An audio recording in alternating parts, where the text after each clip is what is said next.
शुभं स्वागतं शरणागतं गुरुवर स्वागतं शुभं स्वागतं शरणागतं गुरुवर स्वागतं गुरुवर शरणागतं गुरुवर स्वागतं गुरुवर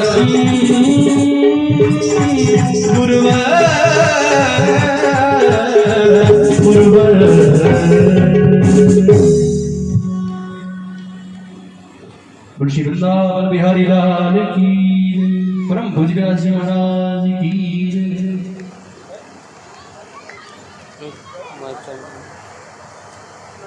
जय जय श्री राम श्याम। समस्त ऋषिगण, साधकगण और समागत सुरवृंद, विप्रवृंद सबको नमन करते हुए श्रीमद् भागवत महापुराण जो भगवान श्याम सुंदर का मूर्तिमान श्री विग्रह है, हम चतुर्थ स्कंध में चल रहे थे और ध्रुव चरित्र भगवत कृपा से प्रस्तुत हुआ। ध्रुव जी का वंश बड़ा उदार था। महाराज ध्रुव जी के वंश में ही एक बड़े प्रतापी राजा हुए जिनका नाम था अंग। अब अंग महाराज ने एक बार विचार किया कि हमें यज्ञ करना चाहिए।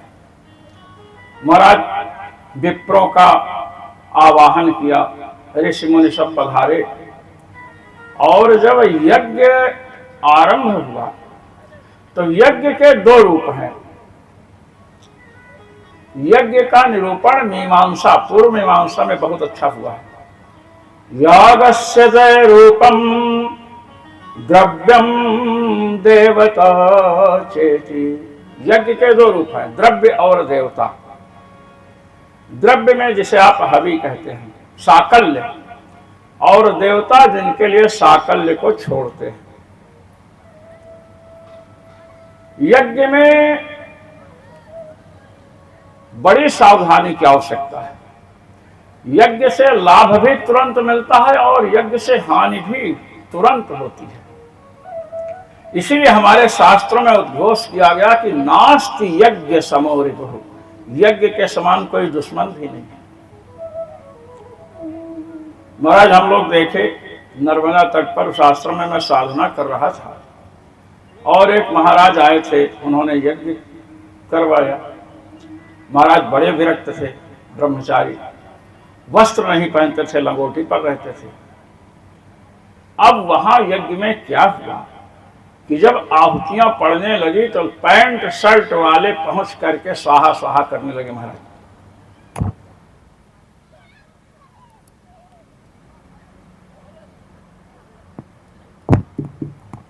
अब पैंट शर्ट वाले खड़े खड़े स्वाहा कर रहे थे। हमको भी पता चला, मैं तो नहीं गया था।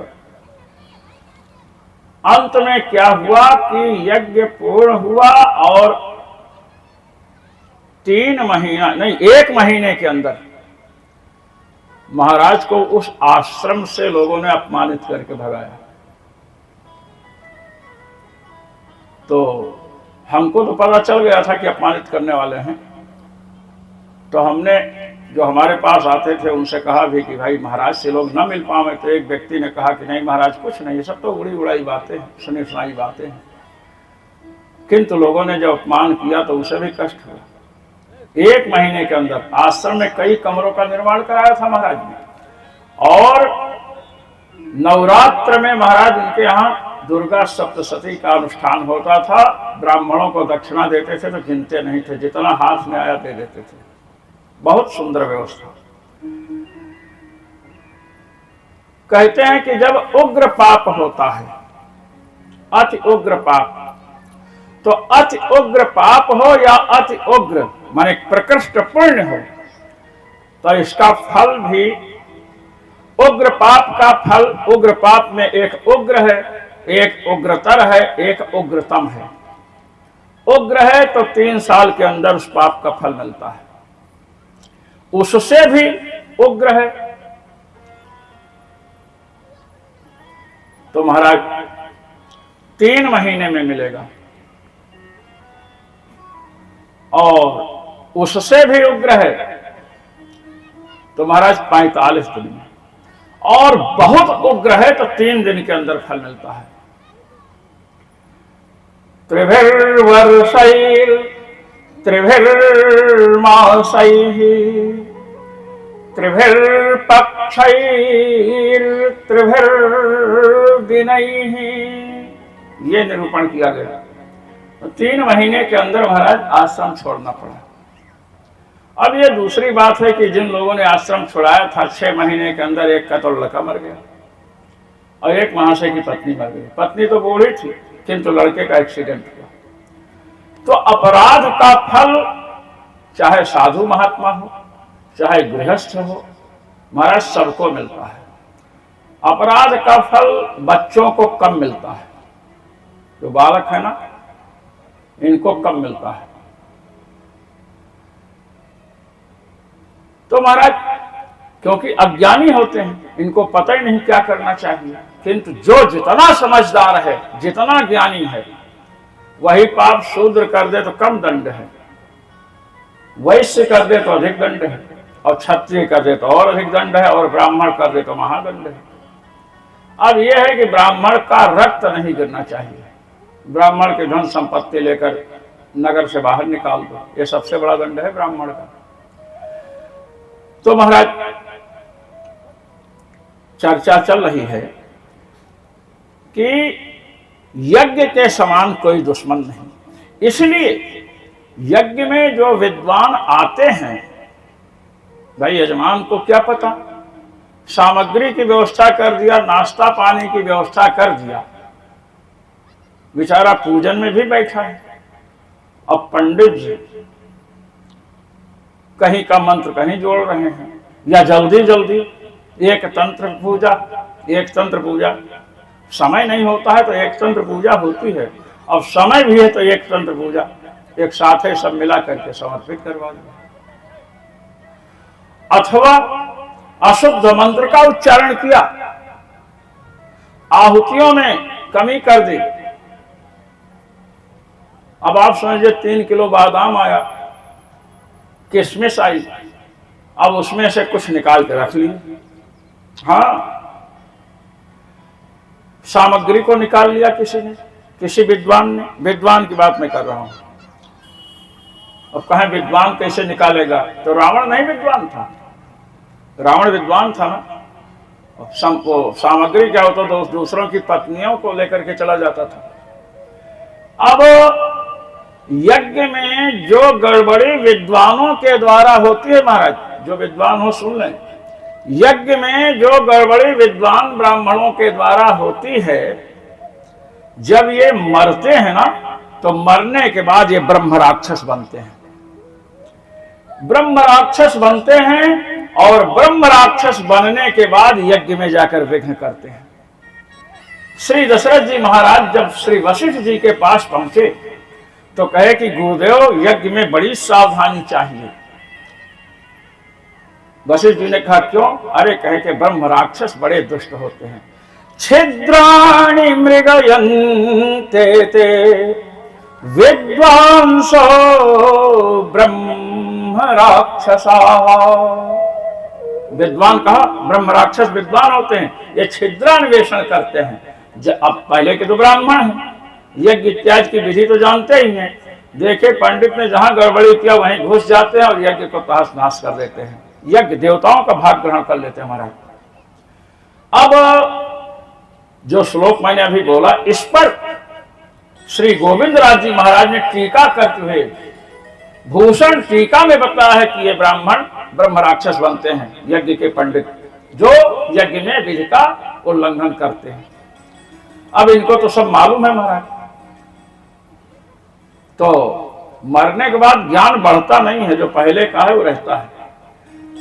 अब महाराज विघ्न करते हैं। अच्छा, विघ्न कहां करते हैं? जहां पर विधिहीन यज्ञ होता है, विधि का पालन नहीं हुआ।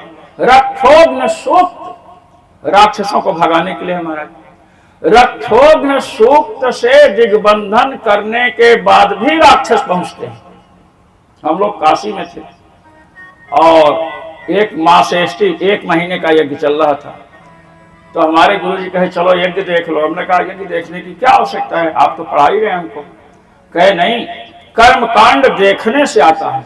ये जो कर्म कांड है ना, ये बिना देखे पढ़ने से नहीं आता है। पढ़ने से थोड़ा ज्ञान होगा, प्रैक्टिकल कर्म कांड। अब हम लोग गए तो मैंने देखा कि एक विद्वान उठ करके उसका एक बना कर रखे थे और उससे फट फट मारना शुरू किया इधर उधर। हमने कहा गुरुजी ये क्या है?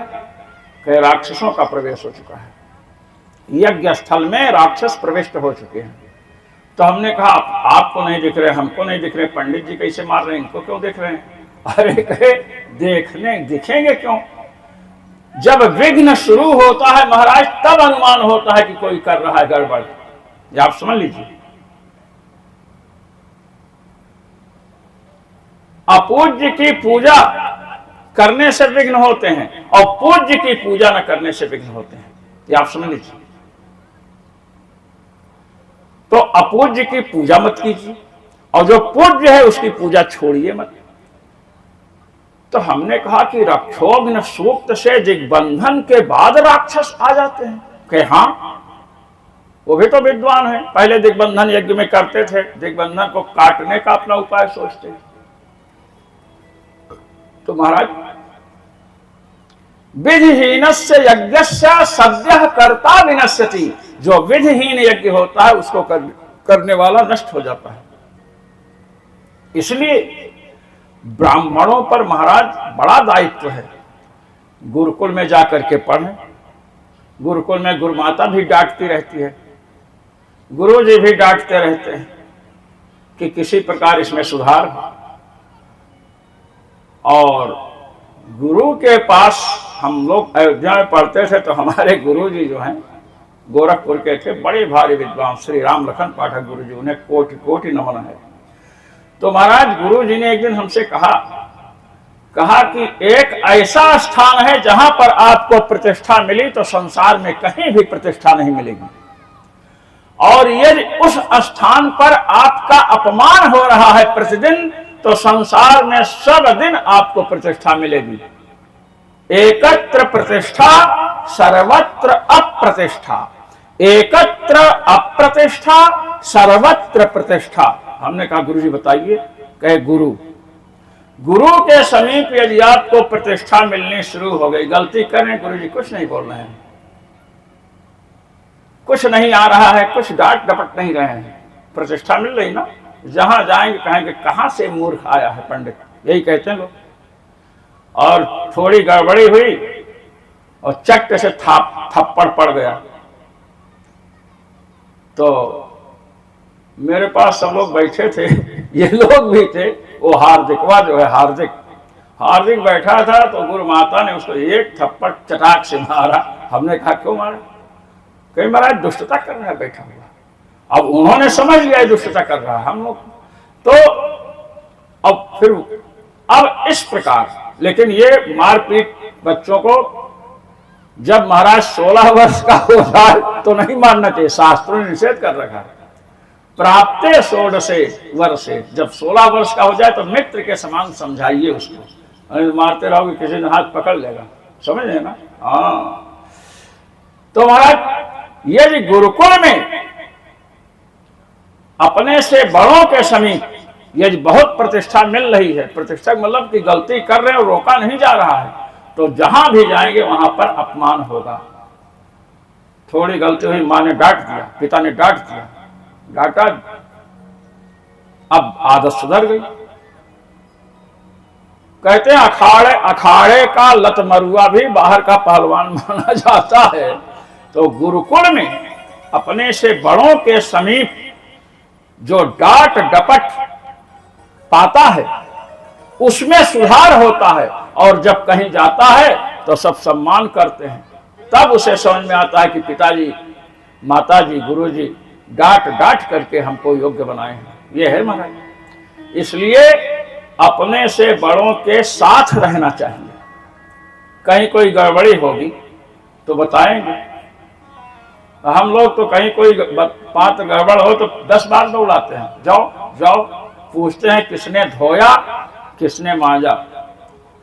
अब वो जब 4 बार दौड़ाएंगे तो समझेंगे 4 बार दौड़ना पड़ेगा तो बड़े अच्छे ढंग से करेंगे काम। तो बच्चों को सुधारना अपने लोगों का दायित्व है। यदि नहीं आप सुधारेंगे तो लोग आपको कहेंगे किसका लड़का है, कहेंगे फलाने का है, लीजिए। अब अच्छा बना दिए, किसका लड़का, अरे कहे उनका, अरे कहे वो तो कुलीन है, ये लीजिए, ये है। इसलिए महाराज यज्ञ जो है ना, यज्ञ से लाभ और यज्ञ से हानि, यदि यज्ञ में प्रमाद हुआ तो महाराज हानि है। अब महाराज अंग यज्ञ कर रहे हैं तो उस समय, ये सतयुग का समय है, उस समय यज्ञ में देवता प्रत्यक्ष भाग ग्रहण करने के लिए आते थे। महाराज कोई देवता नहीं दिखा। जब देवता नहीं दिखे तो महाराज अंग ने उन महर्षियों से, ऋषियों से कहा कि क्या गड़बड़ी रह गई जो देवता नहीं आए। सामग्री शुद्ध है, बाजार से लाए और सीधे पूजा में लगा दिए। ऐसा नहीं होता है, जलवल छिड़किए। अब ये भी नहीं कि क्या बोलते हैं, बाथरूम में जाते हो जिसमें शौच करके हाथ धोते हैं, रेसिंग, उसी से राख छिड़किए। ये नहीं, आज एक ने छिड़का तो हमने कहा जाओ यहां से हाथ धो कर जाओ। कौन छिड़का तुम, ये बीच में बैठा। हाँ तो एक बार बताने फिर दोबारा नहीं। तो महाराज बच्चे हैं, कोई भी वस्तु बाजार से आवे तो जल का छिड़क दीजिए। जल छिड़कने से वो संस्कार हो गया, जल छिड़कना संस्कार है। यज्ञ होता है तो महाराज जौ का पुरोडास बनता है, जैसे आप बाटी वाटी लीटी बनाते हैं। अब धान का बनता है, ब्रीहीन प्रोक्षति, ब्रीह का प्रोक्षण करते हैं। प्रोक्षण माने हाथ में जल लेकर छिड़के। नहीं छिड़केंगे तो उस धान से जो आप कुछ करेंगे उससे वह पुण्य नहीं होगा जो आपको फल दे, दिला दे ना, व्यर्थ हो जाएगा। ये छिड़कने का, लोग कहते हैं ना भाई छिड़क दो, ये है। माताएं घरों में कोई भी वस्तु देखते हैं तो पानी छिड़क देती है। ये स्नान करके आइए, शुद्ध जल कमरे में छिड़क दीजिए, और ये सब करना चाहिए, इससे पवित्रता रहती है। और नहीं छिड़कोगे तो भूत प्रेत आकर के अपना आसन लगा लेंगे, बाल पड़ा हुआ है, ये वो, ये नहीं। क्यों नहीं आए ऋषिगण? तो महाराज ऋषियों ने कहा कि महाराज आप में एक इतना बड़ा पाप बैठा हुआ है जिसके कारण देवता आने का साहस नहीं कर पा रहे हैं। तो क्या हमारे अंदर क्या पाप है? क्या आप में संतान है? आपके कोई संतान नहीं है। जब महाराज बहुत पाप होता है तो संतान नहीं होती है, गृहस्थ की बात बता रहे हैं। और बहुत पुण्य होता है तो भी संतान नहीं होती है, ये कल मैंने बताया था। और जिस पर भगवान कृपा करते हैं ना, संतान होने के बाद मर जाती है। संतान मर गई, अब पिता या माता का मन संसार से उचट गया। महाराज पुत्र में पुत्री में बड़ा प्रेम होता है, कहीं मन नहीं लग रहा है। कोई संत महात्मा मिल गए, देखे कि इनका मन कहीं नहीं लग रहा है, तो जो कहीं मन नहीं लग रहा है उसको तो कहीं लगाना चाहिए। भगवान के विषय में बताए भगवान का। तो संतान होकर के मर जाए या संतान ना हो, और वह प्राणी माता पिता यदि भगवान में लगे हैं तो ये समझो पाप नहीं है। ये आप समझ लीजिए, पाप नहीं है, क्योंकि भगवान में मन लगना, पाप होगा तो नहीं लगेगा महाराज। जिसको पाप है उसको भगवान में मन नहीं लगता है। पूर्व जन्म के पाप ते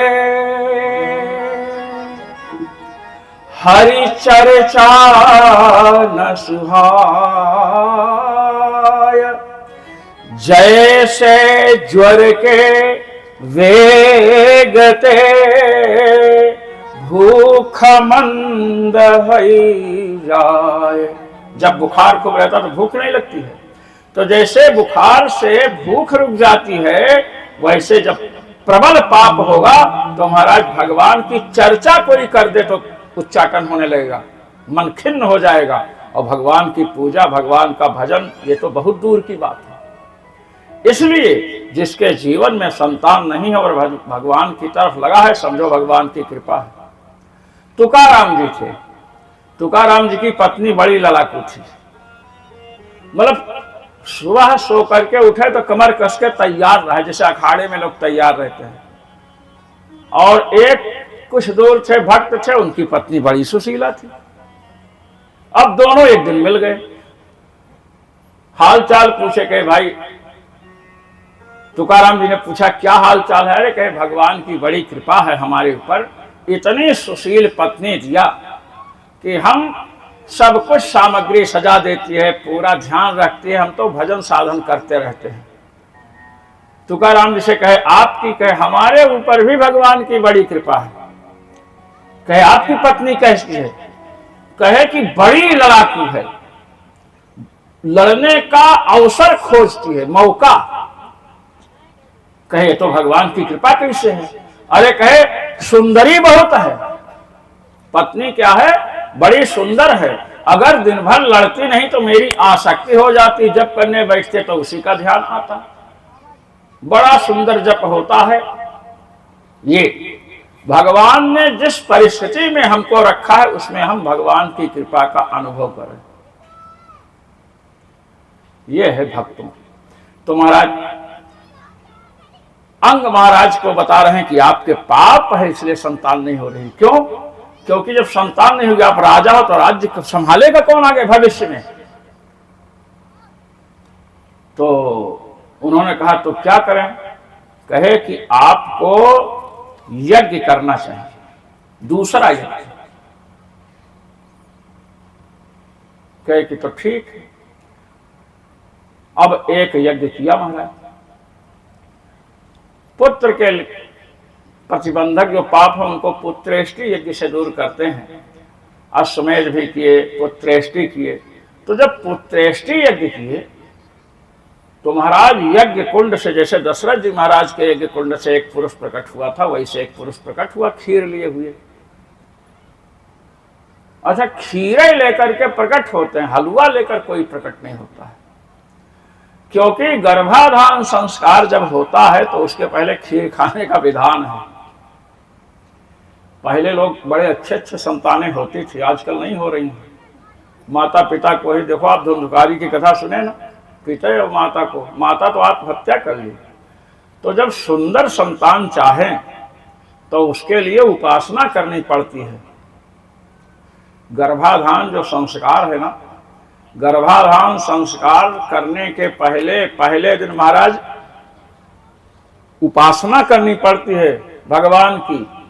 पति पत्नी दोनों उपवास करें, दूध ले सकते हैं, फल ले सकते हैं, भजन साधन करें।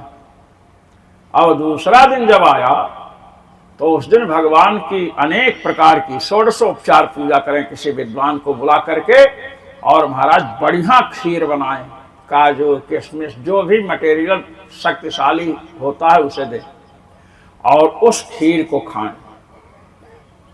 समझे? कहे शुगर है तब क्या करें? भाई ये भी बात है। अरे कहे तो चीनी कम डालो, समझे? चीनी की मात्रा कम, ये बांट मूट करके खा करके। तो महाराज गर्भाधान संस्कार, दूसरे दिन खीर खाए, अब गर्भाधान संस्कार किए तो पुत्र के गर्भ में आने की भूमिका में क्या है? उपासना है। 2 दिन की उपासना है तो अच्छी संतान आएगी। और जहां उपासना नहीं, केवल वासना है, तो वहां अच्छी संतान आ गई तो समझो पूर्वजों का बड़ा पुण्य है, अपना भी कोई पुण्य है। नहीं आने तो नहीं चाहिए, समझे? इसलिए जब खीर दिया तो महाराज ने मुनियों की आज्ञा से उठ करके खीर लिया और खीर खाए। अब अयोध्या में दशरथ जी को खीर मिली तो भगवान श्री राम लक्ष्मण भरत शत्रुघ्न जैसे पुत्र प्राप्त हुए। और इनके जो बालक हुआ महाराज महादुष्ट था, लड़कों को पकड़ करके महाराज तालाब में डुबो दे, पशुओं जैसे लोगों को मारता था। बड़े परेशान हुए महाराज शिकायत सुन सुन करके। अब लोग सोचते हैं कितना दुष्ट था, ये धुंधकारी का बाप था। धुंधकारी सुने, चोरी डाका कर धुंधकारी का भी बाप निकला।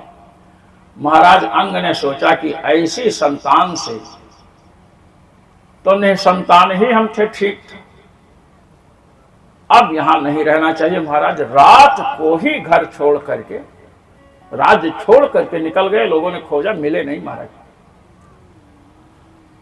अब राजा से विहीन जब राज्य हो गया तो महाराज चोर डाकू बढ़ने लगे। ऋषियों ने कहा कि अब क्या किया जाए, कहीं इनका जो पुत्र वेन है, वेन नाम था लड़के का, इसको बना दिया जाए राजा। कहे तो बड़ा दुष्ट है, कहे कि दुष्ट है, महादुष्ट है, ये महादुष्ट ही दुष्टों को अपने अधीन रख सकता है। अच्छा ये बताइए कि जब मैं ये बात बता भी चुका हूं कि जब यज्ञ की खीर खाने से संतान हुई तो पापी कैसे हुई, मैंने एक दिन चर्चा किया था। इसकी मां का नाम सुनीता था और सुनीता एक असुर की कन्या थी, राक्षस। तो असुर की कन्या में नाना जो है वो अधार्मिक था। तो नाना यदि अधार्मिक हो तो उसका, जिसको नाती आप कहते हैं, नप्ता, नाती, नाती निश्चित नाती पर प्रभाव पड़ेगा, नाना का प्रभाव पड़ता है। इसीलिए विवाह शादी में कहते हैं भाई कुल कैसा है, इसीलिए देखा जाता है। वेन का अर्थ ही होता है, वेन का अर्थ होता है जो दूसरों को पीड़ा पहुंचावे। वेनयत पीड़यत सर्वान इति वेनः, जो सबको पीड़ा पहुंचावे। अरे भाई दुष्टों को पीड़ा दी ही जाती है, जो सज्जन है उनको भी पीड़ा देता। अब इसने जानते हैं क्या किया, जब ये राजा बना तो जितने गुंडे लुटेरे थे सब महाराज छिप गए, जैसे बिल्ली के भय से चूहे छिप जाते हैं। उनसे तो छुट्टी मिली। अब वेन ने क्या किया, वेन ने कहा कि कोई भी यज्ञ दान जप तप नहीं कर सकता है, बस निषेध किया। न यष्टव्यम न दातव्यम न होतव्यम द्विजाः क्वचित्। जैसे लोग जब ढिढोरा पिटवाते ना, ढिढोरा, इसने राज्य में ढिढोरा पिटवाया। ढिढोरा तो सब जानते हैं ना, ढिढोरा क्या, ढिढोरा पिटवाया। न यष्टव्यम न दातव्यम न होतव्यम द्विजाः क्वचित् इत्यन्यवारयत् धर्मम् भेरी घोषेण सर्वशः। सभी दिशाओं में पेड़ पर चढ़ चढ़ करके लोग ढिढोरा पीटे, कुआं में प्रवेश करके ढिढोरा पीटे, जिससे कुआं में काम करने वाले भी सुन ले। कहा कि ना तो यज्ञ करो, ना दान दो, ना हवन करो। महाराज यज्ञ में और होम में भी अंतर है, लेकिन बताऊंगा नहीं, अब समय नहीं इतना। चलिए अब महाराज जब इस प्रकार इसने कहा तो लोग अब वहां पर, जैसे आपके अजीतमल में यहाँ पर देखिए रात को भोजन चलता है, रात को करते हैं ना लोग भोजन, प्रसाद पाते हैं। तो महाराज यज्ञ कोई भी हो, यज्ञ में भोजन का बड़ा वो है, कथा होती है वहां पर, बहुत कम जगहों पर कथा में भोजन होता है, कहीं कहीं होता है, कहीं कहीं नहीं होता है। मैंने प्रेम जी से कहा कहे कि महाराज दोपहर को भी भोजन रखें और शाम को भी रखें।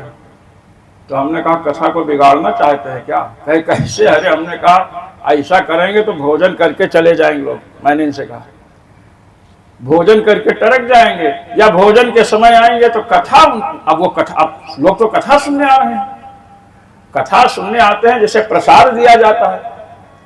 प्रसाद नहीं भी मिला तो भी कोई चिंता नहीं होती है, मिला तो अच्छी बात है।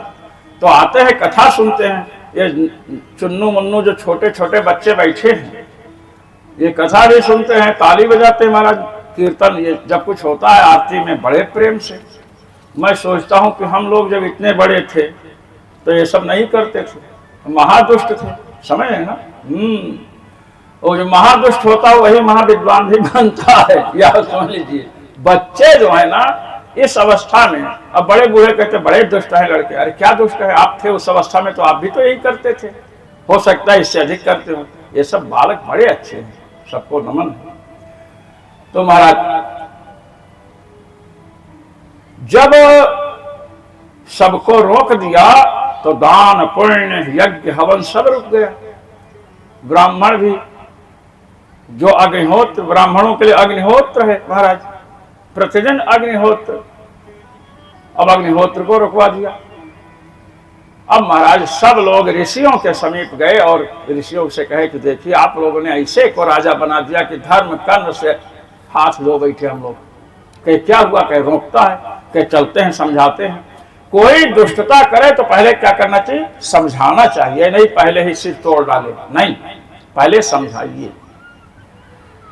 तो महाराज महापुरुष लोग आए और कहे कि देखो धर्म यज्ञ, यज्ञ भगवान का स्वरूप है, यज्ञो वै विष्णु, यज्ञ भगवान का स्वरूप है, इसलिए यज्ञ रोकना ठीक नहीं है।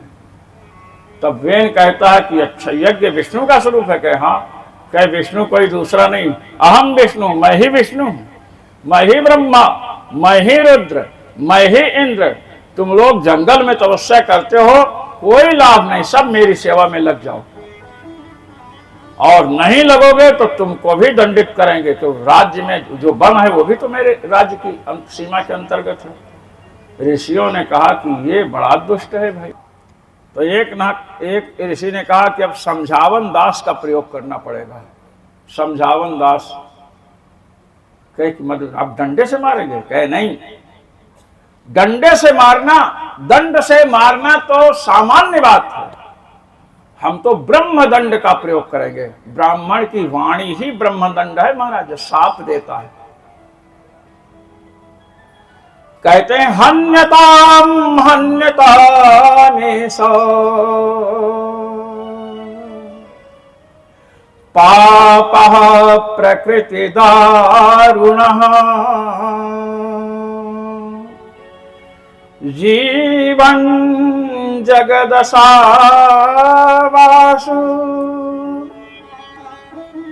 कुरुते भस्मसात् ध्रुवम्। हन्यताम हन्यताम, मार डालो इसे, मार डालो राजा को, बड़ा पापी है। पापा, पापा का अर्थ है पाप वाला, पापा का क्या अर्थ है, पाप वाला। और पापा का क्या अर्थ है आप समझ लो आज से। पापा शब्द है संस्कृत में, हमारे यहां का पापा शब्द नहीं है ना, हमारे यहां का शब्द है पिता, हमारे यहां का शब्द है माता। लोग कहते हैं ना मम्मी, मम्मी कहते हैं ना, मम्मी मम्मी का बिगड़ा रूप है, मम्मी का अपभ्रंश मम्मी है। और मम्मी प्रेम जी जो लाशों को रखते हैं ना हजार हजार वर्ष, उसको मम्मी कहते हैं। मुर्दी, मुर्दी स्त्री जो होती है जिसकी लाश रखे विदेशों में रखते हैं, उसको क्या कहते हैं, मम्मी। और मम्मी का बिगड़ा रूप क्या हो गया, मम्मी। अब बताओ, मैडम शब्द, मैडम शब्द तो आज बहुत प्रसिद्ध है ना, मैडम। लोग कहते हैं मैडम क्या कर रही है। मैडम का अर्थ होता है कोठा वाली, सुन लीजिए। और विश्वास न हो तो गूगल में सर्च कर लेना जा करके। कितना मूर्ख बनाया है भारत वालों को अंग्रेजों ने मैडम शब्द का अर्थ। बताइए, हम लोगों ने सर्च किया तो लिखा कोठा वाली, मैंने जो वेश्यालय खोलते हैं विदेशों में, मैडम, मैडम सब उनके लिए। बहन जी कहो तो नाराज हो जाएंगे, मैडम कहो तो प्रसन्न हो जाएंगे। ये है हाल भारत का। एक लड़की गई केला लेने, पढ़ी लिखी थी, केला वाले से पूछी कि कितना रुपए का केला एक दर्जन। तो उसने कहा कि बेटी, कहीं हमको बेटी कह रहे हो, अच्छा कहा ठीक है, क्या कहे मैडम, कि मैडम ये केला जो है 20 रुपए का है। लड़की कहते अच्छा हमको मूर्ख समझ रहे हो, 100 रुपीज दूंगी। 100 रुपया। जैसे पत्नियां पतियों को परेशान करने के लिए बहाना ढूंढते, वैसे हम लोग शिष्यों को परेशान करने के लिए कोई ना कोई बहाना कहते हैं। हम तो जब कर रहे हैं, हाँ ये बड़ी तेजी से कर रहा है, क्या नाम है इसका, अंश। ओ क्या बात है, इधर ये भी। और तुम बोतल छोड़ो, कल से माला लाना। ये जप में देखिए हमारा सिद्धांत है, भोजन और भजन में कोई समझौता नहीं। भोजन भी अच्छा होना चाहिए और भजन भी, क्योंकि भोजन अगर नहीं होगा ठीक तो आपका तन मन सब निष्क्रिय हो जाएगा, और भजन नहीं करोगे तो दिमाग। तो इसलिए महाराज कहे कि यदि ये जीवित रहा वेन तो सारे संसार को नष्ट कर देगा, इसलिए हन्यताम ऐसा कहे मार डालो, इतनी तपस्या कर रहे महाराज, जैसे कहे मार डालो निष्प्राण होकर के गिर गया महाराज। ये है, इसीलिए कहते हैं कि जो जितना बड़ा तपस्वी हो, तपस्वी दुर्वासा जी का नाम सुने हैं, दुर्वासा जी बड़े क्रोधी हैं। अब दुर्वासा जी क्रोधी हैं, जिसमें जितना तेज रहेगा उसको क्रोध उतना ही दबाएगा। तेज, क्रोध का एक संस्कृत में नाम तेज है, क्रोधी माने तेजस्वी। अब जो तपस्वी होते हैं उनको ये दिया जाता है संकेत गुरुजनों से कि देखो न तो किसी को आशीर्वाद देना, न किसी को शाप देना। शाप दोगे तो भी तपस्या जाएगी, आशीर्वाद दोगे तो भी तपस्या जाएगी। इसलिए हम लोग कभी भी किसी को शाप नहीं देते हैं। कहे गलती किया तो फिर तो शाप देंगे, कहे कि नहीं 2-4 डंडा मार दो, शाप देने की क्या जरूरत है, सुधार भी होगा। शाप देने से तो व्यक्ति नष्ट हो जाएगा भाई, ये ठीक नहीं। कहे वरदान देने की क्या आवश्यकता है, उसको कोई उपाय बताइए, अपने पुरुषार्थ से वो लाभ प्राप्त करे, भगवान की तरफ लग जाएगा। तो महाराज जब मर गया तो चले गए लोग। अब जब चले गए, अभी तो जीवित था तो वेद पूजा पाठ करने नहीं देता था, दुष्टता करता था। जब मर गया, ऋषिगण चले गए तो चोर डाकू तैयार हो गए। फिर लोग गए उनके पास, कहे अब क्यों आए हो, अब तो बेन मर गया। अरे कहे एक बेन मरा है, हजारों बेन तैयार हो गए चोरी डाका वाले। कहे ओ, फिर लौटे।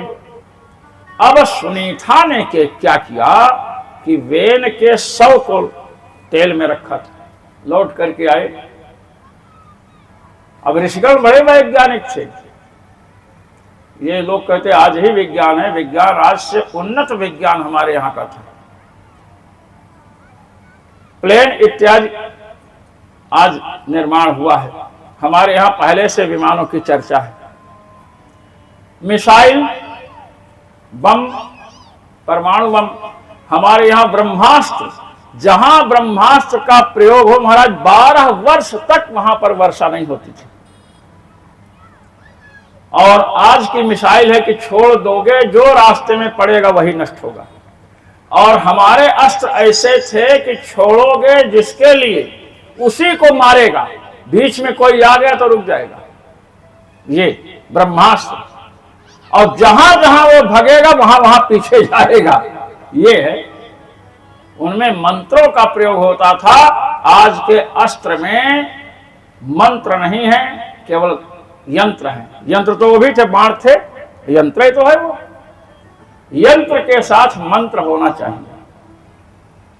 तो महाराज ब्राह्मण महर्षि सब आए और कहे कि हम बेन की लाश निकाली गई, कहे इसकी जांघ का मंथन करो। जैसे दही मसते हैं ना, ऐसे ही महाराज वेन की जांघ का मंथन किया ऋषियों ने। मंत्र पढ़ते गए। अब महाराज कौन मंत्र पढ़े कि मरे हुए प्राणी की जांघ से एक लड़का पैदा हुआ। लड़का पैदा हुआ, अरे पेट से, महिलाओं के पेट से तो जन्म होता ही होता है। यदि पुरुष के पेट से किसी लड़के का जन्म हो तब न बहादुरी है। महाराज युवराज महाराज के पेट से एक लड़का हुआ जिसको मानधाता कहते हैं। यज्ञ का जल पी गए जो रानी को पीना था। ये मंत्रों की शक्ति है। अब सोचो आज पी ले, आज पीने से लड़का, हाँ तो वैसे ब्राह्मण हो, वैसे मंत्र का प्रयोग हो, तो महाराज आजकल तो वातावरण भी अशुद्ध है। जहां पर एक गो हत्या होती है 40 किलोमीटर की भूमि अपवित्र हो जाती है, ये आप समझ लीजिए। और आजकल बूचड़ खाने चल रहे हैं। तो ये गोहत्या जो हो रही है ना,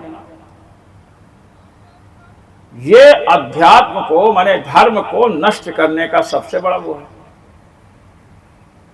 आप देखिए अपने यहां पहले लोग भांग खाते थे, भांग, अंग्रेजों ने भांग को बंद कर दिया, क्योंकि यदि भांग होती तो उनकी शराब नहीं चल सकती थी। सुनो, अगर भांग होती ना तो शराब का प्रवेश भारत में मुश्किल था। भांग खाते थे। एक बार किसी ने, पता नहीं कौन सुना था, कि कहे कि अंग्रेज आए, देखे कि ये लोग दिन भर परिश्रम करते हैं और रात को सोते हैं, सवेरे फिर वही स्फूर्ति शरीर में रहती है। पता लगा इसका मामला क्या है, पता नहीं, मुंड बता रहा था कि कौन। पता लगा ये भांग खाते हैं थोड़ा थोड़ा, सोते समय बड़ी गहरी नींद आती है। उन्होंने कहा भांग को बंद करो। अब भांग को, आज क्या बात है, जान करके तो नहीं गड़बड़ कर रहे हो? पूछ लेना अच्छा है। हाँ, तो उन्होंने सोचा भांग को बंद करो, और शराब का बड़ा गलत प्रभाव पड़ता है महाराज। शराब का प्रवेश हुआ, न जाने, आप सब जानते हैं शराब पीने वालों की संख्या बढ़ गई और कितने घर नष्ट हो गए। हमने पूछा शराब तो सैनिकों को दी जाती कि वो दूसरी है, रद्दी वाली जो है। तो कहने का तात्पर्य यह है कि भारत को नष्ट करने का कई प्रकार से, जब मैक्स मूलर आया, मैक्स मूलर यहां आया तो उसने देखा कि महाराज एक छप्पर उठाना हो तो पूरे गांव के लोग इकट्ठे हो जाते हैं। पहले होते हैं ना, छप्पर उठाना हुआ तो सब दौड़ करके, बच्चे थे। हमने तो ये देखा है कि 20 आदमी छप्पर उठा रहे थे और एक लटक रहा था पकड़ करके नीचे। ये मैंने अपनी आंखों से देखा। तो हमने कहा तुम क्या कर रहे हो? किसी ने देखा, बहुत डांटा, भगाया, कहा देखो हम लोग उठा रहे, तू लटक रहा है, ऐसे भी लोग हैं। अब उसने देखा तो पूछा ये क्या है? लोग कहे कि इससे पुण्य होता है। कुंभ में गया, अब कुंभ में लाखों की भीड़। पूछा भाई आप लोगों को कैसे पता चला कि यहां आना चाहिए? अरे कहे कि कुंभ का पंचांग में निकला ना तो कुंभ लगेगा। उसने कहा कि ये पंचांग कौन बनाता है? के पंडित ब्राह्मण। उसने कहा ओ पंडितों से जाकर मिला। अरे कहे कि शास्त्रों में इसका बड़ा महत्व है, ये है। उसने कहा कि सबकी जड़ शास्त्र है, सब सहयोग का, दान पुण्य का जड़ क्या है, मूल क्या है? शास्त्र। उसने कहा कि शास्त्रों से जब हटाओगे तभी ये लोग जो है भ्रष्ट होंगे। उसने पत्र लिखा, वो पत्र अभी भी लंदन में सुरक्षित है। मैं गप की बात नहीं करता हूं, काशी में एक बार विचार हुआ था, वहां मैं था। उसने कहा कि इनके धर्म ग्रंथों का काल निर्धारण शुरू किया जाए। गीता 1400 साल, ये माने द्वापर में भगवान की रचना ने ये इतनी दुष्टता की है। वेदों का काल निर्धारण किया, पुराणों का काल। और जानते हैं दुष्टता ये किया कि ईसवी चल रही ना 2024, सब उसके अंदर ही कि माने ईसाई धर्म प्राचीन, फिर यहाँ के लोगों ने देखा कि ये तो अब लोग कहे गीता में लिखा, कहे गीता तो बात की, ऐसे ऐसे भ्रष्ट किया। अब जब शास्त्र ही गलत हो, माने मनुष्य की रचना सिद्ध हो जाएंगे तो माता देवता है, पिता देवता है, तो लड़का कहेगा जब माता देवता पिता देवता तो हम लड़का हैं, हम भी देवता। यदि सास देवता तो हम बहू हैं, हम भी देवता। ये इस प्रकार भारत के संस्कृति को नष्ट करने का प्रयास लोगों ने किया। बड़े धूर्त होते हैं, यहाँ की पांडुलिपियां चुरा करके ले गए अपने भारत में। तो महाराज ये सब स्थिति है, इसलिए हमको बहुत सजग रहने की आवश्यकता है। हमें पाश्चात्य दर्शन भी पढ़ना चाहिए और अपना दर्शन का ज्ञान होना चाहिए। पाश्चात्य दर्शन में क्या गड़बड़ी है बताना चाहिए, तभी हम अपनी सुरक्षा कर सकते हैं। चलिए, ब्राह्मणों ने महाराज जांघ को मथा। मैं कह रहा था आज वैज्ञानिक किसी मुर्दे की जांघ मथ करके कुछ नहीं निकाल सकते हैं। एक काला पुरुष प्रकट हुआ और काला था। अब ये काला कौन है? वेन का जो पाप है उसको निकाला, क्योंकि जब तक पाप शरीर में है तब तक अच्छी संतान नहीं हो सकती है, पाप का प्रभाव पड़ेगा। पाप को निकाला, काला काला था, कहे निषेध माने बैठ जाओ। वे निषाद हुए, कहे इससे तो राज्य नहीं चल सकता है। वो वन में चले गए निषाद। कहे अब क्या करना चाहिए? कहे राज्य के लिए, राज्य चलाने के लिए राजकुमार चाहिए। और क्षत्रियों की उत्पत्ति किससे हुई है?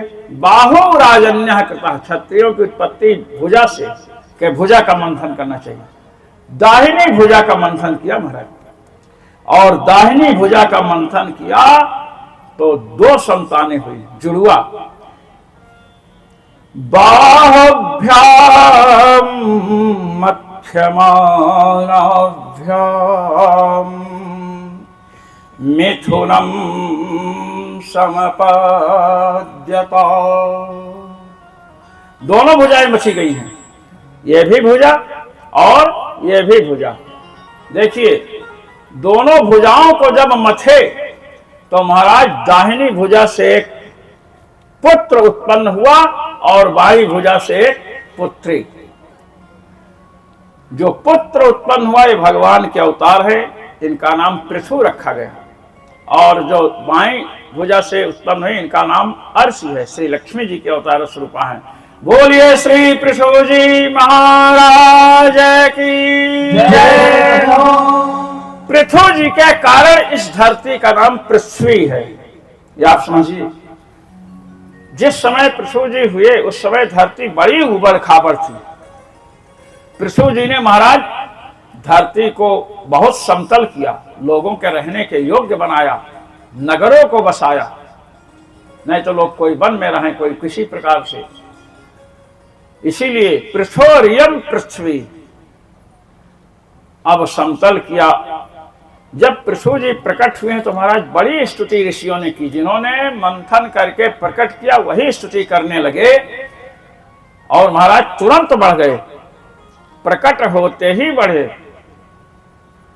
पहले जो राक्षस हैं, राक्षसों के बच्चे पहले धीरे धीरे बढ़ते रहे, जैसे अपने बच्चे बढ़ते हैं। अब राक्षसियां क्या करें कि बच्चे पैदा हों तो उसमें 2-4 को खा जाएं, भाई राक्षसी है। 2 माताएं ऐसी हैं जो अपने लड़कों को खाती हैं, एक तो राक्षसियां और दूसरी सर्पिणी सांपिन, ये भी अपने अंडे को खा जाती है। वो जो खाने से बचते हैं वो ये घूमते हैं इधर उधर। इसलिए पुत्रादिनी सर्पिणी प्रयोग व्याकरण में आया है, सिद्धांत कौमुदी में, पुत्र को खाने वाली। श्री पार्वती जी ने देखा कि एक लड़के को जन्म दी और उठा करके खा गई। तो शंकर जी से कहा रुकिए। शंकर जी ने कहा क्या है? कहे देखिए ये अन्याय हो रहा है। अरे कहे संसार है, यहाँ अन्याय होता है। पार्वती जी ने कहा कि पति अन्याय देख सकता है, पत्नी अन्याय नहीं देख सकती है। पुरुष अन्याय देख सकता है महाराज, स्त्री अन्याय नहीं देख सकती है। केवल कर सकती है, क्या अन्याय देख नहीं सकती है। देखिए पार्वती जी ने कहा ये अन्याय मैं नहीं देख सकती है। शंकर जी ने कहा तो मैं देख सकता हूं। अरे कहे तुम तो अपने लड़के का सिर काट लिए थे, तुम क्या नहीं कर सकते हो? गणेश जी का सिर शंकर जी ने काटे थे। शंकर जी ने कहा बताओ अभी कुछ बोलो तो तुनक जाएंगी। पार्वती जी से कहे तो ठीक है, आप कोई करिए उपाय। कहे उपाय मैं नहीं करूंगी, उपाय आपको करना पड़ेगा। कहे नहीं, स्त्री की बात है तो उपाय आपको ही करना है। पार्वती जी ने कहा कि मैं राक्षसियों के जन्मने वाले बच्चों को वरदान देती हूं, जैसे पैदा होगे वैसे जवान हो जाओगे। पैदा होते ही जवान, अब जवान हो जाएगी तो मां खा पाएगी? दो चाटा जमाएगा कि हम ही को पैदा कि हम ही को खा रही है? ये अब महाराज चर्चा चल रही है कि पृथु जी प्रकट हुए और तुरंत ही बड़े हो गए। ऋषियों ने स्तुति की महाराज, और कुबेर आए और एक स्वर्ण सिंहासन भेंट किए पृथु जी को, और वरुण ने चंद्रमा के समान, अब सिंहासन है तो छत्र भी होना चाहिए, छत्र भेंट किया। इस प्रकार महाराज वायु देवता ने चंवर, धर्म ने स्वयं प्रकट होकर के माला प्रदान की, इंद्र ने मुकुट दिया, यमराज आए, यमराज ने कहा ये जो यमदंड है एक दंड आपको दे रही है, इससे पृथ्वी पर दुष्टों का दमन करिएगा। ब्रह्मा जी ने कहा कि यह कवच मैं दे रहा हूं, ये वेदमय कवच है, किसी मंत्र से कट नहीं सकता है। और महाराज भगवान विष्णु ने कहा कि ये सुदर्शन चक्र मेरे हाथ में है, एक चक्र इससे निकालकर, महाराज सुदर्शन चक्र से एक चक्र प्रकट किया और दे दिया पृथ्वी जी को। आजकल भी अस्त्र बन रहे हैं, मिसाइलें बन रही हैं, बंदूक, पिस्टल, एक पिस्टल से दूसरा पिस्टल पैदा कर देंगे? नहीं कर सकते हैं। हमारे यहाँ के जो आयुध हैं वो दिव्य है, भगवान का एक नाम है दिव्यायुध, भगवान राम का, स्कंधौ दिव्यायुध पातु, कंधे की रक्षा दिव्य आयुध वाले भगवान, तो ये है। अब महाराज लक्ष्मी जी भी आई, पृथ्वी जी ने प्रणाम किया। लक्ष्मी जी ने सोचा कि हमारे स्वामी ने सुदर्शन चक्र से एक चक्र दिया, अब चक्र तो घूमता रहता है और मैं चंचला हूं, मैं कोई ऐसी वस्तु दूं जो अचल रहे, कहीं कि मैं तुम्हें संपत्ति दे रही हूं जो कभी खत्म ही नहीं होगी। अविचल संपत्ति दिया श्री जी ने, लक्ष्मी जी ने। और महाराज भगवान शिव आए, भगवान शिव ने कहा कि भविष्य में हमें रावण को चंद्रहास खड्ग देने हैं, पापी को, इनसे शुरू कर दें। उन्होंने एक सुंदर तलवार भेंट की भगवान शिव ने। इस प्रकार महाराज भगवती पार्वती ने सोचा कि हमको भी कुछ देना चाहिए, पति ने तलवार दी है तो हम ढाल दे दें, उन्होंने ढाल दे दिया। इस प्रकार सबने सब कुछ दिया। विश्वकर्मा ने महाराज सुंदर रथ दिया, अग्नि ने धनुष दिया, सूर्य भगवान ने बाण दिया। इस प्रकार महाराज सबने सब कुछ दिया और इनको राज सिंहासन पर बिठाया गया। अर्ची के साथ विवाह भी करवा दिया। जब ये महाराज बैठे तो जितने दुष्ट थे सबका दमन किया। एक दिन पृथु जी जप में बैठे थे, ध्यान कर रहे थे, तो उन्होंने ध्यान में देखा कि हमारे पिताजी नरक में पड़े हुए हैं। समझे?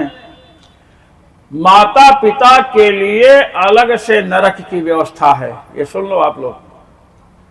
पिता जो है, माता पिता जानते हैं किस नरक में जाते हैं? पुत्र नाम का नरक है, पुत्र, उसका नाम पुत्र है।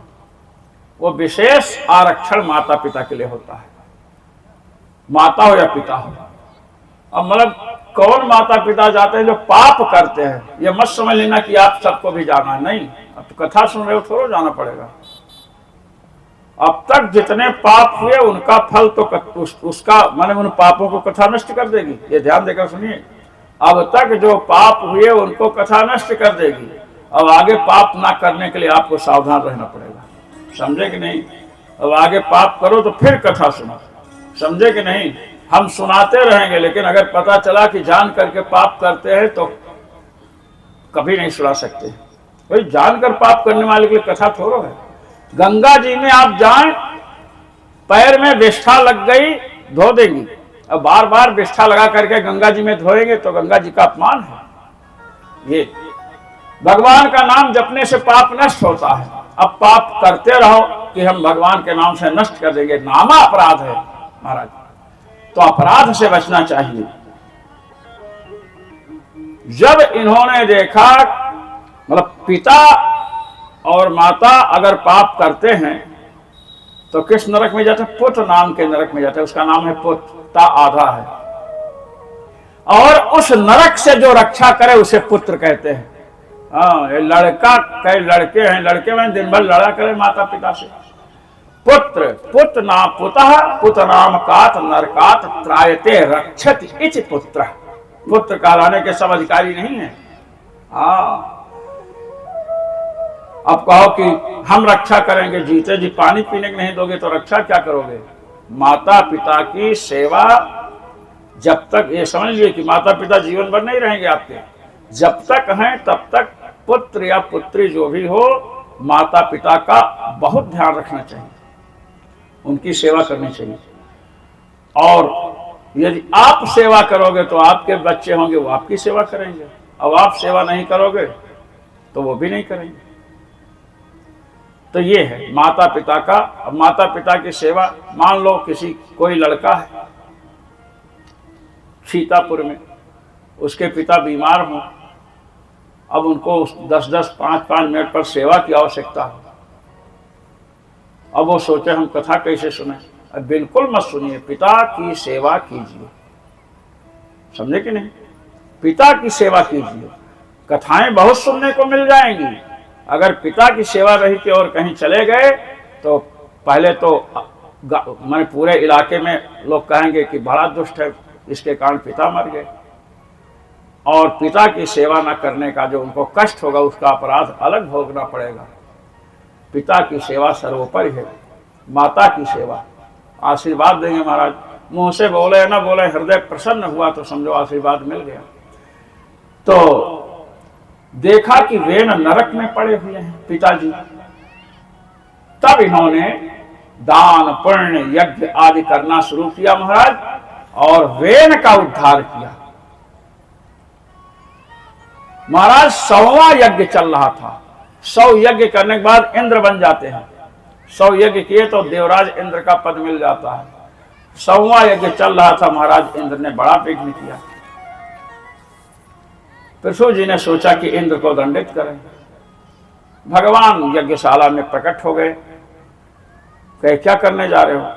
कहे महाराज विघ्न किया इन्होंने। कहे छोड़ दीजिए। कहे आप कहे तो छोड़ देते। भगवान बड़े प्रसन्न हुए और इस प्रकार उन्होंने कहा कि इन्होंने विघ्न किया, यज्ञ का फल आपको मिलेगा।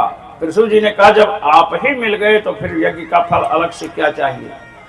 तो महाराज भगवान ने कहा कि नहीं, कुछ तो मांगो हमसे, हम देंगे आपको। तो पृथु जी ने क्या मांगा? ऐसी चीज मांगी, कहते हैं न कामये नाथ तदप्यहं क्वचिन् न यत्र युष्मच्चरणाम्बुजासवः महत्तमान्तर्हृदयान्मुखच्युतो विधत्स्वकर्णायुत में समे वरः। पृथु जी ने कहा कि महाराज हमें स्वर्ग नहीं चाहिए। जिस स्वर्ग को ये इंद्र बहुत उत्तम समझ रहे हैं और यज्ञ में विघ्न डाल रहे थे कि स्वर्ग का सिंहासन कहीं छिन न जाए, हमें वो स्वर्ग नहीं चाहिए। इंद्र बड़े प्रसन्न हुए। कहे कि और किसी लोक की कामना हो बोलो। कहे हमें कोई लोक नहीं चाहिए। कहे तो आपको चाहिए क्या? कहे कि मैं ये चाहता हूं कि आपके जो प्रेमी भक्त हैं, आप में निष्ठा रखने वाले जो महापुरुष हैं, उनके मुख से कथा सुनने को हमें मिले। भगवान ने कहा कि वो तो आप सुनते ही रहते हैं कथा। अरे कहे कि नहीं, 2 ही कान से कथा सुनने को मिल रही है। तो कहे कि क्या 2 कान से? मतलब कान बढ़ा दूं? कहे हाँ, कान बढ़ा दीजिए। कहे कितने कान बना दूं? कहते हैं कर्णायुतम एस में वरह, आयुत आयुत वाले 10,000 कान, 10,000 कान हमें चाहिए, ये हमें वरदान दीजिए। अर्ची जी कहे कि 10,000 कान लोगे तो शरीर में कान ही कान रहेगा, वो भी 10,000 पूरा नहीं होगा, आंख वाँख कहाँ जाएगी। अरे कहे तुम चुप रहो, बीच में टप से बोल देती हो, भगवान से मेरा संवाद चल रहा है। अर्ची ने कहा कि टप से बोल देती हूँ, मैं आपकी पत्नी हूँ, मैं ये नहीं चाहती हूँ कि अभी आप आदमी लग रहे हैं और बाद में कान कान अगर हो गया पूरे शरीर में तो कोई आदमी कहेगा। अरे कहे कि चुप रहो, मैं बात कर रहा हूं ना। उधर लक्ष्मी जी हैं, लक्ष्मी जी ने कहा कि पत्नी ठीक कह रही है। भगवान कहते तुम चुप रहो। दोनों ने कहा कि आपके पति आपको डांट रहे हैं और मेरे पति हमें डांट रहे हैं, तो हम लोगों को खिसक लेना चाहिए, ये आपस में बात करें। कहे कि ठीक है। अब वो गई आपस में बैठ करके। लक्ष्मी जी ने पूछा कि अच्छा अर्ची ये बताओ, तुम्हारे पति का दिमाग वाग सही है ना? पहले ही कहीं क्यों? कहे कि कान, अरे 4 कान मांग लेते, वो तो 10,000 कान मांग रहे हैं। तो अर्ची ने कहा कि हमारे पति का दिमाग सही है कि नहीं हमें तो संदेह है, लेकिन तुम्हारे पति का दिमाग जरूर खराब है। कहे क्यों? कि वो देने को तैयार, उनको भी तो सोचना चाहिए कि ये पृथु मेरे भक्त हैं और 10,000 कान देंगे तो या तो पृथु के शरीर को बढ़ाना पड़ेगा। कुंभकर्ण जैसे माने बहुत बड़ा शरीर, पेड़ जैसे, अब इतना बड़ा हो जिसमें 10,000 कान हो। भाई हाथ भी चाहिए, केवल काने कान चल नहीं सकते हो। अब इधर पृथु जी बड़े प्रसन्न हुए। पृथु जी ने कहा बस बस महाराज, मिल गया 10,000 कान। अर्ची ने देखा कि कान तो 2 ही है। लक्ष्मी जी ने कहा कि निश्चित पागल, कान 2 ही है ना? कहे कि हाँ।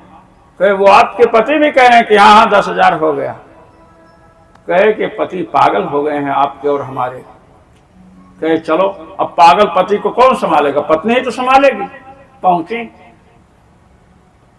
पृथु जी ने देखा अपनी पत्नी अर्ची को। अर्ची लक्ष्मी जी के अंश अवतार है और पृथु जी भगवान विष्णु के, दोनों भिड़ गई महाराज। 10,000 कान आपको कहां मिला? अरे कहे मिल गया, हमने इन्हीं 2 कानों में 10,000 कान की सामर्थ्य मांगी है। समझती तो हो नहीं।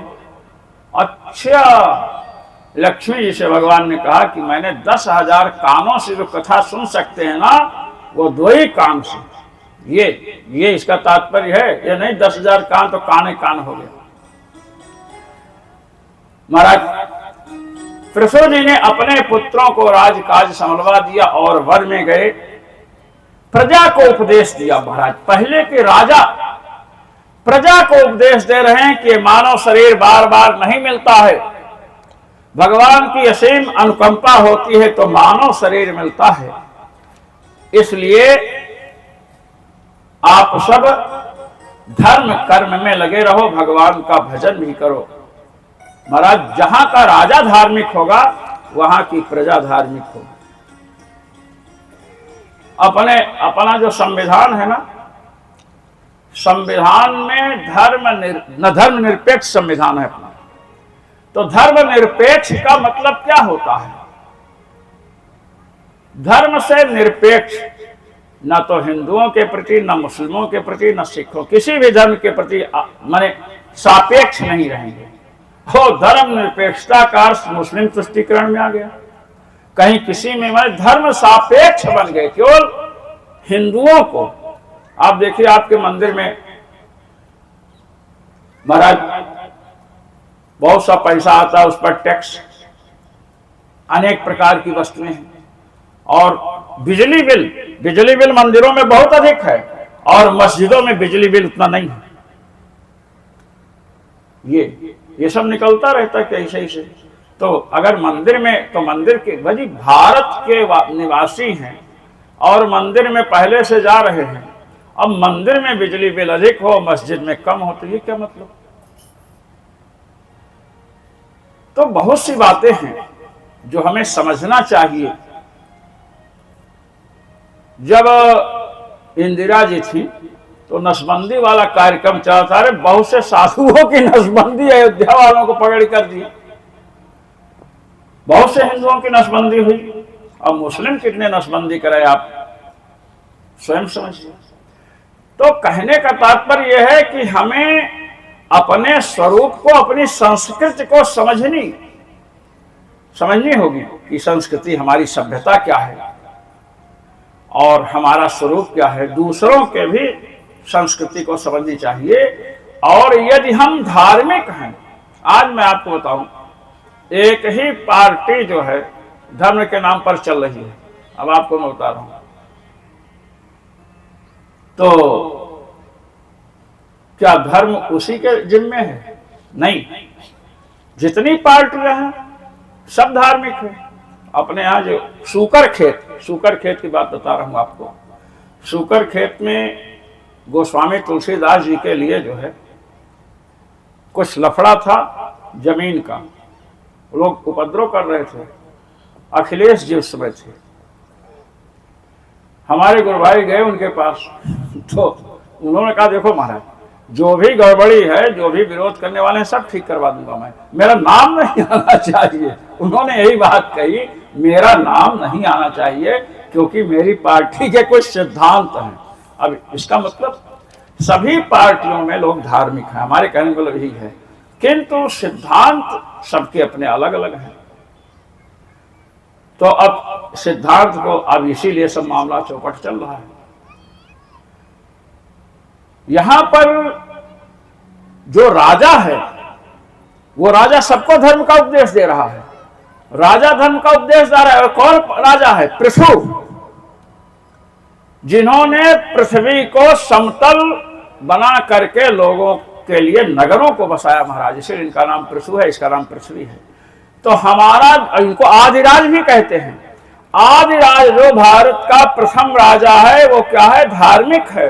अर्थात हमारा संविधान क्या है? धर्म सापेक्ष है। हमें धर्म सापेक्ष होना चाहिए। धर्म सापेक्ष का मतलब ये नहीं कि आप दूसरे के धर्म का या दूसरे लोगों का तिरस्कार कीजिए, किंतु इसका मतलब ये भी नहीं है धर्म निरपेक्ष का कि आपको परेशान किया जाए, दूसरों को सुविधा दिया जाए। कुछ विसंगतियां हैं जिनको सबका कर्तव्य है समझने का, और नहीं तो कुछ लोग उसका विशेष लाभ उठाएंगे। महाराज सब धार्मिक हैं।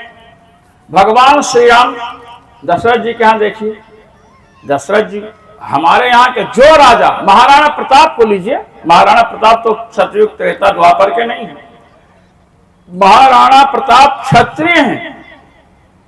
आजकल लोग क्षत्रिय लोग कहते हैं कि अरे ठाकुर हैं, मांस मदिरा तो हम लोगों का जन्म सिद्ध अधिकार है। जब महाराणा जंगल में निवास कर रहे थे तो महाराज उनके पुत्र घास की रोटियां खा रहे थे। ये तो बहुत प्रसिद्ध है, घास की रोटी खाई। अगर क्षत्रियों का मांस मदिरा पर जन्म सिद्ध अधिकार होता तो राणा प्रताप क्या कम शिकारी थे? वो भी तो खा सकते थे। ये हमारे भारत की परंपरा है। मांसाहारी केवल राक्षस होता है, और उसकी वृत्ति जो मांस का सेवन करता है, राक्षसों को देखे दूसरे की बहू बेटी को पकड़ लेना, दूसरे के गांव में आग लगा देना। ये अब कोई रोगी हो जाए, मान लीजिए किसी को रोग हो गया, अब रोग में मांस खाने की बात आवे कि मांस खाओगे तभी प्राण बचेगा, तो खाए कि ना खाए? अब प्रश्न ये है।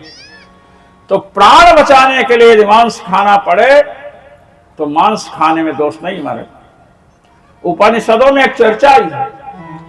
चाक्रायण ऋषि हैं, चाक्रायण ऋषि जा रहे हैं, भोजन नहीं मिला महाराज। अब भोजन नहीं मिला, अब प्राण निकलने वाले हैं भूख से। तो उन्होंने देखा एक घर है, वो घर चंडाल का था और कुत्ते का मांस रखा था, रात का बचा हुआ, जो खाया था बच गया था तो रख दिया, जूठा। चाक्रायण ऋषि गए चुपके से और उस मांस को लिया महाराज और खाने लगे। तब रात को जब चोरी से खाओगे तो आपको तो पता नहीं कौन कहां रखा है। मटका रखा था, पता नहीं धक्का लगा, नीचे गिरा तो चंडाल जग गया। लालटेन जलाया तो देखा चाक्रायण ऋषि, तुरंत पानी लेकर के दौड़ा, भाई कुछ खा रहे हैं तो पानी दे। जब पानी लेकर आया तो चाक्रायण ऋषि ने कहा कि देखो, आपके घर का यदि मैं जल पीऊंगा तो मेरा धर्म नष्ट हो जाएगा। ध्यान से सुनो, यदि आपके घर का मैं पानी पीऊंगा तो क्या हो जाएगा? मेरा धर्म नष्ट हो जाएगा। चांडाल हंसने लगा। उसने कहा महाराज, हमारे घर में कुत्ते का मांस, वो भी मेरा जूठा था, उसको खाए तो धर्म नष्ट नहीं हुआ, और पानी पिएंगे तो धर्म नष्ट हो जाएगा। कहे कि हाँ तुम नहीं समझते हो। कहे समझाइए महाराज। अरे हमारे यहाँ खाए हैं तो कुछ उपदेश दीजिए। कहे सुनो, यदि मैं तुम्हारे यहाँ मांस भक्षण नहीं करता तो मेरे प्राण निकल जाते, प्राण निकल जाते तो मैं जो भगवत प्राप्ति करना चाहता हूं ये नहीं हो पाती, इसका मार्ग अवरुद्ध हो जाता। कहे अब तो मांस भक्षण से मेरे शरीर में शक्ति आ गई है, हम दूसरी जगह जाकर पानी पी सकते हैं। अब सामर्थ्य रहने पर यदि मैंने तुम्हारे हाथ का जल पिया तो मेरा धर्म नष्ट हो जाएगा। तो असामर्थ्य की स्थिति में आपत्ति काले मर्यादा नास्ति, प्राण ही जा रहा है, प्राण बचाने के लिए मांस भक्षण किया, लहसुन प्याज खा लिया, वो अलग बात है, किंतु उसके बाद शरीर को ही मोटा सोटा बनाने के लिए खूब खा चाव रहे हैं, तो अपने कुल परंपरा को देखना चाहिए। महाराज, युद्ध में आपको जाना नहीं है कि रणभूमि में जाना हो, तो चर्चा ये चल रही कि महाराज ने प्रजा को उपदेश दिया, स्वयं चले गए वन में, और एक दिन महाराज का शरीर छूट गया। महारानी अर्शी ने देखा, सेवा में है, उन्होंने स्वयं महाराज की चिता सजाई और उनके साथ सती हो गई। ये है। अब पृथु जी को हम प्रणाम करके आगे चलते हैं। ये जो परंपरा चल रही ना, आपने दक्ष की कथा सुनी, दक्ष प्रजापति की कथा कल आई थी। तो दक्ष को जब बकरे का मुंह लगाया तो भृगु जी भी आए वहां। अब भृगु जी की दाढ़ी जो है मणिमान ने और ये क्या बोलता नंदीश्वर दोनों ने उखाड़ी थी। अब जिसकी लंबी दाढ़ी थी तो उन्होंने सोचा दाढ़ी उखाड़ ली, तो महाराज शंकर जी के समीप पहुंचे। शंकर जी कहे क्या बात है? कहे कि आपके गणों ने मेरी दाढ़ी उखाड़ ली है, बकरे जैसे दाढ़ी हो गई, छोटी दाढ़ी बकरे के होती है, तो बकरे जैसी दाढ़ी हो गई है, इसलिए आप कृपा करिए मेरी दाढ़ी बढ़ जाए। शंकर जी ने कहा कि नहीं, ये ठीक नहीं है। कहे क्यों ठीक नहीं? कहे आपका यजमान जो है दक्ष, इसका मुंह कैसा है? बकरे जैसा है ना। अब आप आचार्य हो, यज्ञाचार्य, तो यजमान का मुख बकरे का है और आपका मुख बकरे का है नहीं, कम से कम दाढ़ी बकरे की होनी चाहिए, इसलिए आपकी दाढ़ी नहीं बढ़ाएंगे। ये देखिए, इसलिए किसी की दाढ़ी कम हो तो लोग कहते हैं भृगुवंशी ब्राह्मण है। अब भग देवता आए। भग देवता ने कहा कि महाराज मेरी आंख निकाल लिया आपके गणों ने, आंख निकाल लिया, हम देखें कैसे? कहे देख तो क्या करूं मैं? कहे मेरी आंख लगवा दी जाए कोई, बताओ। शंकर जी ने कहा अच्छा तुमको आंख तो नहीं लगाएंगे। कहे तो हम देखेंगे कैसे? देखने की व्यवस्था मैं कर देता हूं। शंकर जी ने कहा जो मित्र देवता है ना, तो इनकी आंख से देखोगे, यह है विज्ञान। दूसरे की आंख से देखना, सोचिए कितनी प्रकृष्ट पद्धति थी कि दूसरे की आंख से देखो। अरे चश्मा से तो देख लेते हैं, आंख की ज्योति गिर जाए, चश्मा भी काम नहीं करता। अब पूषा देवता आए जिनका दांत तोड़ दिया गया था, 3200 दांत। उन्होंने कहा महाराज, कहे क्या? कहे देख रहे मुंह, 32 के 32 दांत हमारे तोड़ डाला, मुक्का ऐसा जमाया कि मेरे दांत गिर गए। शिव जी ने कहा क्या? पूषा बड़े समझदार देवता है, सोचते हैं कहेंगे कि हमारे दांत लग जाएं तो जो दांत गिरा उसको उसी को लगवा देंगे। कि महाराज हमारे दांत होने चाहिए, ये बोले। शंकर जी ने कहा भग देवता को आंख नहीं दिया ना, मित्र देवता के आंख से देखते हैं तो कहे तो मैं दूसरे के मुंह से खाऊं क्या? कहे कि नहीं,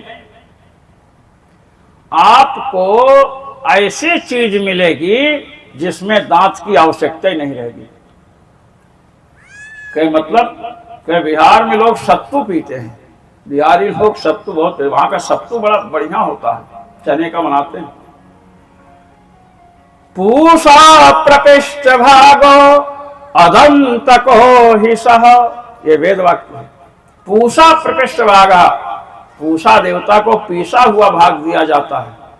जब लोगों के दांत से चने नहीं फूटते हैं तो कहते हैं कि थोड़ा पीस दो, इसको सत्तू बना दो, छोटा छोटा कर दो। ये है इसकी। तो यहां जो चर्चा चल रही है कि दक्ष के जब बकरे का मुंह लगा, बताइए बकरे का मुंह किसी का हो और कहीं जाएगा तो लोग हंसेंगे कि नहीं? सब हंसे। अच्छा बकरा भी हंसता है, बकरा हंसेगा तो कैसे? उसकी हंसी दूसरे की। दक्ष ने सोचा कि यह शरीर छोड़ देना चाहिए। महाराज दक्ष ने उस शरीर का त्याग कर दिया और दक्ष का जन्म होने वाला है। इधर प्राचीन वर्ष हैं, प्राचीन वर्ष के 10 लड़के हुए, समझे? अच्छा आपने सुना है कभी कभी परीक्षाओं में प्रश्न आता है कि जिसके सबसे अधिक पति रहे हो उसका नाम बताओ, तब द्रौपदी जी का नाम लिखते हैं। अब द्रौपदी जी से अधिक पति किसके थे? ये प्रचेता 10 भाई हैं, इनकी एक ही पत्नी थी, आगे मैं चर्चा करूंगा। और इन 10 के एक पुत्र हुआ, उसका नाम दक्ष, वहां भी दक्ष नाम पड़ा। बताइए, एक पत्नी 10-10 पतियों को संभालती है और यहां एक ही पति संभाल नहीं रहा। सोचिए, कहीं तो गड़बड़ी है। भगवान श्री कृष्ण की पत्नियों ने द्रौपदी जी से प्रश्न किया कि आप अकेले 5 पति को अपने वश में रखती हैं, हम 16,108 हैं, फिर भी धोखा खा जाती हैं, बस में नहीं रख पाती हैं। और द्रौपदी जी ने कहा देखो, पति को वश में रखने के लिए कोई टोना टोटका नहीं चाहिए। यही कहा, टोना टोटका से कोई स्त्री पति को वश में करना चाहे तो ये गलत है। पति को सेवा से वश में किया जाता है। कहीं अच्छा, अब जब अपने सेवा कराना चाहें, भाई बीमार उमार हो पत्नी या कुछ हो तब तो पति का तो कर्तव्य है। पेटीकोट ओटीकोट धोइए, पैर वैर दबाइए, दबा दीजिए, ये आपका धर्म है। किंतु यदि वह स्वस्थ हो उसके बाद पैर दबावे पति से, आजकल बहुत से वीडियो ऐसे आ रहे हैं, आजकल आते हैं कि पैर दबा रहा है पति, पता चला मां आ रही है तो तुरंत उसको बैठा के अपना दबाने लग गई। ये सब चल रहा है। हाँ, लेकिन अभी अपने भारत में बहुत अच्छी है व्यवस्था, ये तो ऐसे है। वही पति पत्नी का पैर दबाएगा जिसको पत्नी ने अपने बस में कर रखा है, और अगर बस में नहीं किया है महाराज तो सोचेगा कब मरे, इससे पिंड छूटे। इसलिए शिष्य गुरु को बस में करता है सेवा से, पुत्र पिता को वश में कर लेता है सेवा से, और पत्नी पति को वश में कर लेती है सेवा से, भक्त भगवान को वश में करता है सेवा से। ये सेवा में बड़ी शक्ति है और सेवा बड़ी कठिन भी है। सेवा धर्म परम गहनो योगिनामप्यगम्य। कहते योग साधना कर सकते हो महाराज, ध्यान धारणा कर सकते हो, सेवा धर्म बड़ा कठोर है। योगिनामप्यगम्य, बड़े बड़े योगी फेल हो जाते हैं। महाराज सेवा करने वाला जिसकी सेवा कर रहा है वो कुछ भी बोल देता है, बेचारा चुपचाप सुन लेता है, उत्तर नहीं देता है। झूठे कह दिया कि इसने ऐसा कहा और सुन लेगा, जैसे इन्होंने कल सुन लिया। ये हमारे पंडित जी हैं, क्या नाम है, अंश, समझे कि नहीं? और सुनना बहुत कुलीनता का लक्षण है। अपने से बड़ों की बात गलत हो तो भी सुन लो, बोलो मत। और ये बाद में सोचो कि जब हम बड़े होंगे तो हमसे भी ये गलती हो सकती है, इसलिए हमें बचना है, ये सोचना चाहिए। ये नहीं कि ये गुरुजी ने ऐसा किया तो हम जब हमारे शिष्य होंगे तो हम भी ऐसा करेंगे। एक पिता मरने लगा तो अपने पुत्र से कहा, बेटा विवाह मत करना, बड़ा कष्ट होता है, मैं रो रहा हूं ना, देख रहे हो ना। तो लड़के ने कहा कि विवाह तो हम करेंगे। कैसे कहे, जब अनुभव होता है तब ना होता है कि गलती हो गई, हम भी बैठ के रोएंगे। अब ये क्या पता आप विवाह के कारण रो रहे हो कि किसके कारण। तो महाराज अनुभव बहुत बड़ी चीज है। तो यहाँ पर चर्चा चल रही है कि दक्ष प्रजापति 10 प्रचेताओं की जो पत्नी है असिकनी, उनके गर्भ से जन्म लिए। अब एक प्रचेता किसके पुत्र हैं? 10 लड़के हैं। इनके पिता का नाम प्राचीन बर्हि है, बर्हिसद है, बर्हि कहते कुश को। महाराज इतना यज्ञ किया कि पृथ्वी कुशों से पट गई। मतलब बहुत यज्ञ किया, नहीं कि कुश ही था तो फिर लोग कहां रहते थे। तात्पर्य है अधिकता में। अतिशयोक्ति अलंकार होता है। हनुमान के पूंछ में लगन न पाई आग, सारी लंका जल गई, गए निशाचर भाग। ये अतिशयोक्ति है। आग लगने नहीं पाई, लंका जल गई, राक्षस भाग गए। हम लोग पढ़ते थे, पता नहीं 6-7 में थे उस समय, याद किए थे। तो महाराज अतिशयोक्ति अलंकार, पृथ्वी पट गई कुशों से, मतलब इतना यज्ञ किया कि इनका नाम ही प्राचीन बर्हि हो गया। प्राचीन माने पूर्व की ओर, बर्हि माने कुश। यज्ञ में जब रखते तो फिर पूर्व दिशा में कुश रखते हैं, उसका नियम है। कुश न मिले तो चावल रखते हैं, अक्षत। तो महाराज प्राचीन बर्हि के 10 पुत्र है, 10 चले गए तपस्या करने। मार्ग में शंकर जी मिले, रुद्र गीत बताए, कहे जाओ। शंकर जी, देखिए ध्रुव जी को नारद जी मिले, और प्रचेताओं को क्या कौन मिले? भगवान शिव मिले। हमारे यहाँ कोई भी व्यक्ति जब साधन मार्ग में आगे बढ़ता है भजन साधन करने के लिए, तो महाराज कोई ना कोई महापुरुष मिल ही जाते हैं। कहते बताइए, और पूछेंगे नहीं, वो अपने मिलकर के आगे बताते हैं। ये हमारी परंपरा है गुरुजनों की।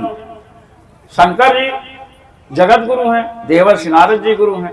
तो महाराज गुरुजनों का ये कर्तव्य है, इन चरित्रों से यह शिक्षा मिलती है कि यदि योग्य शिष्य है तो वहां जाकर के बताओ। ये नहीं कि आपके पास आए पढ़ने के लिए, तो आपने कहा अकेले आए हो, सब आएंगे तब पढ़ाएंगे, और सब कभी आ नहीं सकते। हम लोग एक यूनिवर्सिटी में थे, वहां यही करते थे लोग।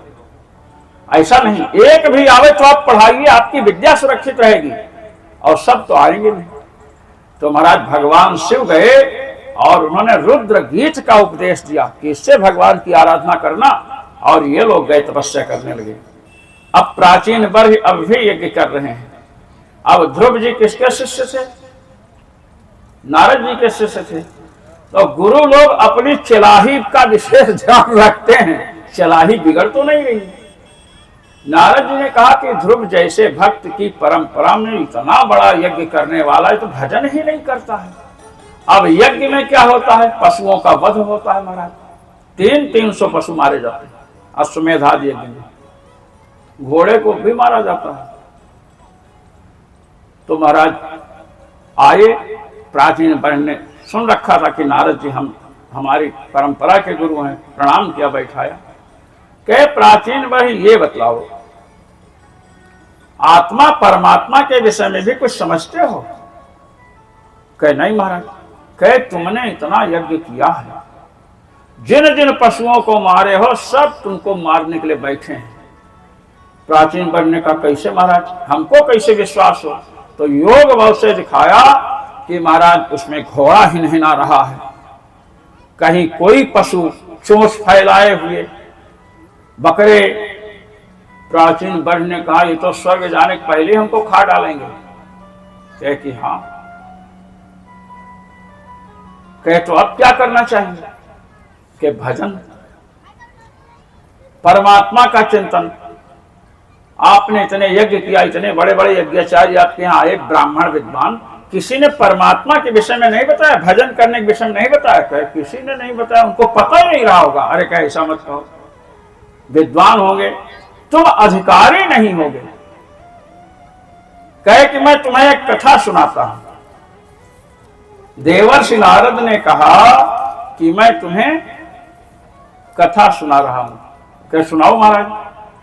आसीत पुरंजनो नाम राजा राजन बृहच्छ्रवाः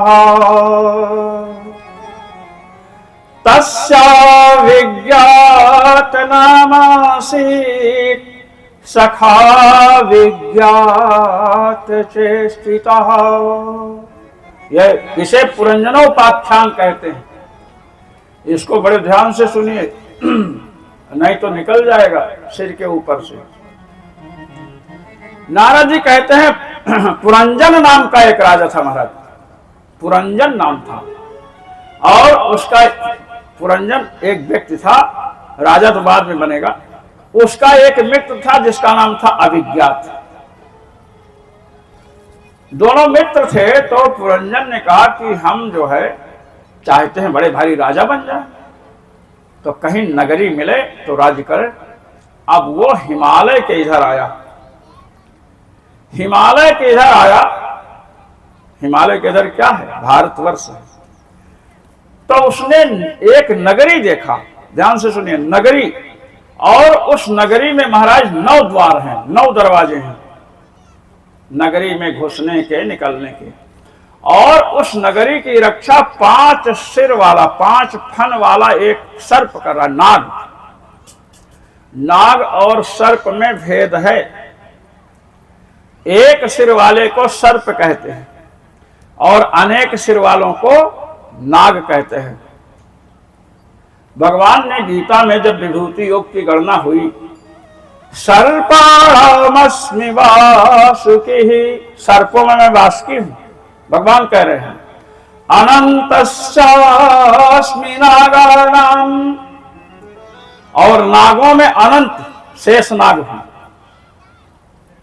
तो जब भाष्य करने लगे लोग, कहे भाई अनंत, नागों में अनंत हूं और सर्पों में वासुकी हूं, तो नाग और सर्प में भेद है? कहे हम तो पर्यायवाची समझते। कहे भेद, एक सिर वाले को सर्प कहते हैं और अनेक सिर वाले को नाग कहते हैं महाराज।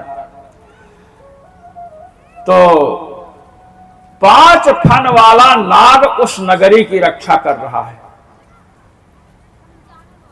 अब उस नगरी में जब घुसे तो देखे एक सुंदर 16 वर्ष की दिव्य कन्या दिखाई पड़ी, बड़ी सुंदरी है। और उसके साथ 10 अनुचरियां हैं, सहेलियां, आज की भाषा में सखियां हैं। और एक एक सहेली के पीछे अनेक अनुचरियां हैं, हजारों लाखों की संख्या। तो पुरंजन ने उसको देखा, उसने पुरंजन को देखा। तो पुरंजन उसके समीप गया। पुरंजन ने कहा आपकी शादी हो चुकी है क्या? तो उसने कहा यही प्रश्न मैं तुमसे कर रही हूं, आपकी हो चुकी है क्या? कहे मेरी तो नहीं हुई। पुरंजन ने कहा मेरी तो नहीं हुई। तो कहे मेरी भी नहीं हुई। कहे शादी करना चाहती हो क्या? कहे आप करना चाहते हैं क्या? कहे हाँ। कहे मैं भी चाहती हूं। पुरंजन ने पूछा किससे करोगे? उसने पूछा तुम किससे करोगे भाई? पुरंजन ने कहा तुम? हाँ, इतनी देर बाद कि अब तुम पर उतर आई। पुरंजन ने कहा कि इच्छा तो हो रही थी कि तुमसे करें। कहे फिर तुमने भी तुम कह जगह? हाँ। कहे तो ठीक है, शादी हो गई। क्या हुई? शादी, विवाह। अब विवाह हुई तो पत्नी के साथ, पत्नी बड़ी सुंदरी है और बड़ी सेवा परायण है महाराज। और पुरंजन भी जो है पत्नी के अनुसार चलने वाला पति है। पत्नी जब खाती है तो पुरंजन खाता है, पत्नी जब सोती है तो सोता है, और पत्नी जब घूमने के लिए चले तो ये भी चलता है। मतलब पत्नी के अनुसार इसने अपना जीवन बनाया। तो एक दिन पत्नी ने कहा कि तुम, हम जब उठे तब उठते हो, अरे तुम राजा हो, हम स्त्री हैं, हमारे कुछ और भी धर्म है, आपके भी कुछ धर्म है, राज प्रजा इत्यादि को देखना तो स्नान करके प्रजा को देखिए, राजमहल में जाइए, शिकार खेलने जाइए, आखेट करने। पत्नी की बात मान लिया महाराज, आखेट करने गया तो इसने सोचा कि मैं शिकार खेलने खेलने आ गया तो मेरी पत्नी मेरे बिना कैसे होगी, उसी का चिंतन कर रहा है। लौट करके आया तो पूछा जा करके, पत्नी ने कहा पानी पीजिए। अरे कहे आपने पिया? अरे कहे हम तो पी ली हैं। कहे चलो हम भी पी लेते हैं, सही सही बताना। अरे कहे हम पी ली हैं। ये अब महाराज ऐसे ऐसे जीवन बीतने लगा। अब जब लगभग 55 वर्ष बीत गया तो एक जरा नाम की बुढ़िया थी, बूढ़ी स्त्री। नारद जी कथा सुना रहे हैं। नारद जी कह रहे हो जरा जो थी ना स्त्री, कहे हमको एक बार मिल गई रास्ते में, हमको प्रणाम किया तो हमने कहा प्रसन्न रहो। कहीं प्रसन्न कैसे रहेंगी, मैं प्रसन्न नहीं रह सकती। तो हमने पूछा क्यों नहीं रह सकती? उसने कहा कि आप हमारे पति बन जाओ तो हम प्रसन्न रह सकती। हमने कहा कि मैं बाल ब्रह्मचारी, तुम बूढ़ी, मैं पति नहीं बन सकता, ये ठीक नहीं है। उसने हमको साफ दे दिया। प्राचीन वन ने कहा कहाँ रहती बताइए तो, हमारे राज्य की है क्या? अरे कहने तुम्हारे राज्य की नहीं है। साफ दिया कि तुम एक जगह स्थिर नहीं रह सकते हो, तब से मैं भ्रमण करता रहता हूं। अब वो वहां आई, कहां? पुरंजन के राज्य में, और पुरंजन पर आक्रमण कर दिया उसने, बूढ़ी स्त्री ने। इसलिए स्त्री को अबला मत समझो। हाँ महाराज, आक्रमण कर दिया नगरी पर आक्रमण किया। अब इधर कुछ लुटेरे हैं, वो भी आ गए महाराज, और वे आकर के आक्रमण किए। उनमें 360 सैनिक हैं महाराज, और 360 सैनिकों के अब एक एक पत्नी तो रहेगी। 360 पत्नियां हैं, आधे सैनिकों की पत्नियां गोरी हैं, आधे सैनिकों की पत्नियां काली हैं। ध्यान से सुनना, क्योंकि अभी इसका अध्यात्म में घटाया जाएगा। और प्रज्वार नाम का एक व्यक्ति है, एक उसमें एक भय नाम उसका है, विलक्षण नाम है सबके। और महाराज आक्रमण कर दिया नगरी पर। इधर जरा ने आक्रमण किया, उधर उन गंधर्वों ने आक्रमण किया। एक गंधर्व, अब महाराज वो सर्प जो 5 फन का नाग था वो रक्षा कर रहा है, उसने लड़ना शुरू किया। लड़ता रहा महाराज। 55 वर्ष की अवस्था थी, आक्रमण हुआ है महाराज। 45 वर्ष तक युद्ध हुआ। 45वें वर्ष ये लोग सफल हुए, नगरी में आग लगा दिया। पहले तो पुरंजन को पकड़े, आग लगाने के पहले पुरंजन को पकड़ करके लाए। सैनिक ले चले तो पुरंजन कहता है कि मैं यहां आ गया, मेरी पत्नी कैसे होगी, पत्नी की चिंता। उन्होंने कहा कि ये क्या सोच रहा है? अरे कहे मेरी पत्नी वहां, अरे कहे वहां तो आग लगा दी गई। अब महाराज पत्नी का चिंतन करते करते मर गया। अब स्त्री का चिंतन करके मरोगे तो अगले जन्म में स्त्री बनोगे। अंत में जिसका स्मरण होता है वही बनना पड़ता है। कौवा का चिंतन करते मरे तो कौवा बनोगे, सुअर का चिंतन करते हुए मरे तो सुअर बनना पड़ेगा। अंत स्मृति अभ्यस्त विषय भवति, अंत में उसी का स्मरण होगा जिसका आपने खूब अभ्यास किया है। इसलिए महाराज स्मरण अपना सुधार कर रखना चाहिए, भगवान का स्मरण प्रतिदिन करना चाहिए। महाराज दूसरे जन्म में तो ये स्त्री बना। अब इधर उस नगरी में जब आग लगा गई तो जो 5 फन का सांप था, आग लगी तो भगा, पहले ही छोड़ दिया, समझ गया कि अब आग लगेगी, इसलिए छोड़कर चला गया। दूसरे जन्म में जब ये स्त्री बना तो महाराज मलयध्वज के साथ इसका विवाह हुआ। राज्य काज कई संतानें हुई और अंत में वो तपस्या करने गए तो वहां पर जो है पति मर गए तो सती होने के लिए तैयार हुआ। ये पुरंजन स्त्री बना है। तो इसका जो अभिज्ञात नाम का मित्र था वो वहां पर आया। कहा सुनिए, आप कहां जा रहे हैं? अब तो पुरंजन स्त्री कहे जा रहे नहीं हैं, जा रही हैं, ये बोलिए। अरे कहे कि बड़े मूर्ख हो, कैसे आदमी हो, कैसे जीव हो? अरे कहे हम जीव क्या, तुम कौन हो? अरे कहे कि याद करो, इसके पहले तुम पुरंजन थे और मैं तुम्हारा मित्र अभिज्ञात हूं। अब महाराज जब स्मरण कराए तब याद आई कि हाँ मैं तो पुरंजन था। कहे पुरंजन से तुम यहां पुरंजनी बन गए आकर के दूसरे जन्म में? कहे हाँ। कहे तुम अभी भी अपने को स्त्री समझ रहे हो और पहले तुम अपने को पुरुष समझते थे? कहे हाँ। कहे ना तुम स्त्री हो ना तुम पुरुष हो, तुम देह से पृथक हो, सच्चिदानंद स्वरूप हो।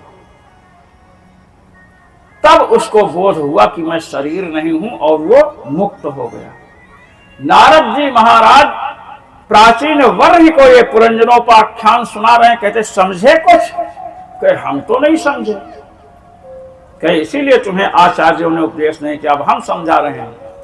वो जो पुरंजन था ना पुरुष, उसको पुरंजन इसलिए कहते हैं, पुरम शरीरम जनयत स्वकर्मणा इति पुरंजन। जो अपने पुण्य पाप रूपी कर्मों से शरीर को प्राप्त करता है उसे पुरंजन कहते हैं। अपने लोग शरीर जो मिला है ना, ये पुण्य और पाप से मिला है। सुख भी भोगना है, दुख भी भोगना है। ये मत समझो कि कोई सुख ही सुख भोगता है, सबको दुख भोगना पड़ता है, कम अधिक की मात्रा हो सकती है। तो पुरंजन का अर्थ है जीव और अभिज्ञात मित्र है। अभिज्ञात भगवान को कहते हैं। अभिज्ञात चेष्टितः आया है। अभिज्ञातानि चेष्टितानि कर्माणि सृष्टि स्थित प्रलयात्मकानि यस्य सः अभिज्ञात चेष्टितः।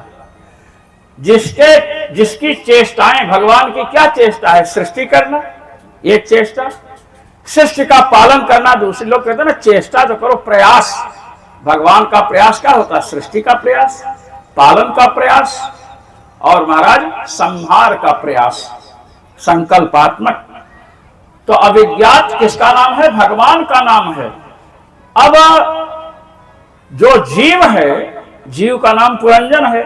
हिमालय के इधर भारतवर्ष में आया जब वहां, तो 9 दरवाजों वाली, 9 द्वार वाली नगरी मिली थी। ध्यान होगा आपको। ये जो शरीर है आपका हमारा, इसमें 9 द्वार हैं। गिनो आप, 1 2, 2 आंख, 2 नाक के छिद्र, 4, 2 कान, 6 हो गया ना, और मुंह 7, और मल द्वार और मूत्र द्वार 9 हो गए। 9 द्वार हुए ना। नवद्वारे पुरे देहि। तो 9 द्वार की नगरी उसने प्राप्त की थी जीव ने। जितने जीव हैं सब किस नगरी को प्राप्त किए हैं? जिसमें 9 द्वार हैं निकलने के। महाराज जब मूत्र द्वार से या मल द्वार से जीव निकलता है तो इसकी अधोगति होती है, और ऊर्ध्वगति जब दशम द्वार, ये दशम द्वार है, इससे योगी लोग निकलते हैं, भजन साधन करने वाले, तो भगवत धाम जाता है।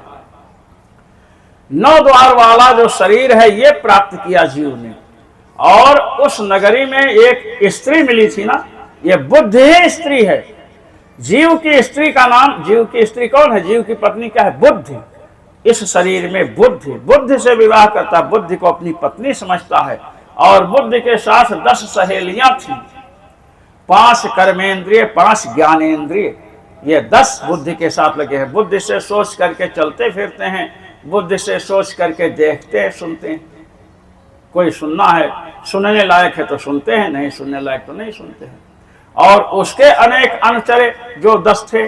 अब बुद्धि, ये जो इंद्रियां हैं इनके अनेक कार्य हैं। अब महाराज 5 सिर वाला नाग, 5 फन वाला नाग पुरी की रक्षा कर रहा था ना, नगरी की 9 द्वार वाली। ये जो 9 द्वार की नगरी है, इसकी रक्षा प्राण से होती है। 5 प्राण है महाराज, प्राण, अपान, व्यान, समान, उदान, ये 5 प्राण। महाराज जो अपने लोग भोजन करते हैं नीचे जाता है, जो डकार आती है, जो पेट की हवा निकलती है, श्वास लेते हैं, ये सब प्राण का काम है। ये तर्क संग्रह में इसका बड़ा निरूपण है, हम इसमें नहीं जाएंगे। 5 सिर वाला नाग रक्षा कर रहा है। 5 प्राण जो हैं ये शरीर की रक्षा करते, कहते ना प्राण निकल गया। अब महाराज 55 साल के बाद जरा ने आक्रमण किया। जरा कहते हैं बुढ़ापा को, जरा कहते हैं बुढ़ापा को। 55 के बाद बुढ़ापा का आक्रमण होता है। 55 साल तक बुढ़ापा नहीं है, ना ना। देखिए, जवानी 16 वर्ष से 30 वर्ष तक युवावस्था, और 30 से लेकर 55 तक प्रौढ़ावस्था है, और 55 के बाद वृद्धावस्था का पदार्पण होने लगता है। तो जो 45 वर्ष लड़ाई हुई और उधर 360 गंधर्व, एक वर्ष में कितने दिन होते हैं? 360। ये 360 ये भी तो आयु को खा रहे हैं, शरीर के अवधि को कम कर रहे हैं। और उनकी 360 पत्नियों में आधी काली आधी गोरी थी। शुक्ल पक्ष और कृष्ण पक्ष की रातें, प्रज्वार, बुखार इत्यादि आना, और भय मर जाऊंगा। और महाराज 100वें वर्ष इस नगरी में आग लगाई गई और 5 सिर वाला नाग छोड़कर चला गया, मतलब प्राण निकल गया। बाद में इसको जलाते हैं। जीव निकल जाता है। स्त्री का चिंतन, पुत्र का चिंतन, जिसका चिंतन करता वही बनता है। तो प्राचीन वर्हि को देवर्षि नारद ने समझाया कि प्राचीन वर्हि, इस विषय को समझो, तुम शरीर नहीं हो। प्राचीन वर्हि ने कहा कि गुरुजी अब समझ में बात आ रही है। तुमने इतना यज्ञ किया, सकाम भाव से किया। यज्ञ, दान, तप ये त्यागना नहीं चाहिए, निष्काम भाव से करिए। तो महाराज नारद जी ने समझाया। पुरंजनोपाख्यान इसे कहते हैं। पुरंजनोपाख्यान की कथा लोग गोलमाल करके चले जाते हैं, मैंने देखा है। जहां ज्ञान वैराग्य की बात आएगी वहां कथा गोल।